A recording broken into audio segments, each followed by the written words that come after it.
Salam dəyərli izləyicilər. Mən Pro İngilis dili kanalının beynəlxalq IELTS sertifikatlı ingilis dili müəllimiyəm. Bu gün sizlərlə belə bir sualın izahına baxacağıq. Choose the correct variant, düzgün variantı seçin. Granny told about childhood.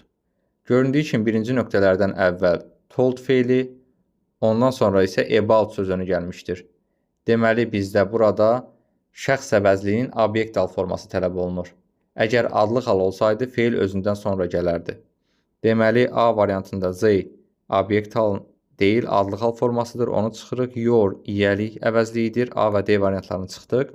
İkinci nöqtələrin yerinə baxsaq, özündən sonra childhood isim gəlmişdir. Yiyəlik əvəzliklərinin aslı hal forması özündən sonra həmişə isim tələb edir. Müstəqil hal forması isə özündən sonra isim tələb etmir. Deməli, B variantını çıxırıq. Çünki hers burada nədir? Yiyəlik əvəzliyinin müstəqil hal formasıdır. Yəni, isimsiz işlənən forması. C və Y variantları qaldı. Granny bildiyimiz kimi nənə deməkdir. Üçüncü şəxsin təki qadın cinsi bizdən tələb olunur, yəni her. His isə kişi cinsinə aiddir. Düzgün cavab olacaq Y variantı. Dərslərimiz haqqında ətraflı məlumat almaq üçün 051 766 86 91 nömrəsi ilə əlaqə saxlaya bilərsiniz.